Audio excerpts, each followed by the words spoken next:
Joblessness అనేది చాలా ఎక్కువ ఉంది. యూరోప్లోనే ఉంది, అమెరికాలో చాలా ఎక్కువ ఉంది. వీళ్ళందరికీ మన స్టేట్ ద్వారా వాళ్ళకి ఉద్యోగాలు కల్పించే ప్రణాళిక కూడా గీయమన్నారు. సో దీనికోసమని మనం కొన్ని ఇనిషియేటివ్స్ మొదలుపెట్టామండి. ఇప్పుడు సిఎక్స్ఓ క్లబ్ అంటాం, అంటే సిఈఓలు, సిఐఓలు, సిటిఓలు మన తెలుగు వాళ్ళు ప్రపంచంలో వేల మంది ఉన్నారు. మనం ఇప్పుడు ఎవరన్నా మనకి ఉద్యోగం అని అడిగితే మాకు తెలిసిన వాళ్ళకి చెప్తున్నాం. అట్లా కాకుండా ఒక ఆర్గనైజ్డ్గా అందరినీ ఒక క్లబ్ లాగా పెట్టి వాళ్ళకి స్టేట్ కొంచెం గుర్తింపు ఇస్తుంది, బెనిఫిట్స్ ఇస్తుంది. అంటే అది ఏంటనేది ఇంకా మేము ఫైనలైజ్ చేయలేదు. మనం ఎవరు ఉద్యోగం కావాలన్నా కానీ తెలుగు వాడికి వీళ్ళందరికీ సర్క్యులేట్ చేస్తాం. సో వీళ్ళు ప్రపంచంలో ఉన్న 500-600 కంపెనీల్లో వీళ్ళే ఉంటారు, సిఐఓలు, సిఈఓ పొజిషన్లో.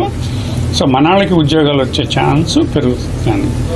రెండోది, ఆ ఉద్యోగం ఇవ్వాలంటే వాళ్ళకి కావాల్సిన నైపుణ్య శిక్షణ అది కూడా వాళ్ళ దగ్గర నుంచి ఫీడ్బ్యాక్ తీసుకుని మనం ఇక్కడ నేర్పేసి అందరికీ వాళ్ళకు కూడా మాట రాకుండా చూస్తాం, రేపు ఉద్యోగాలు వస్తాయి.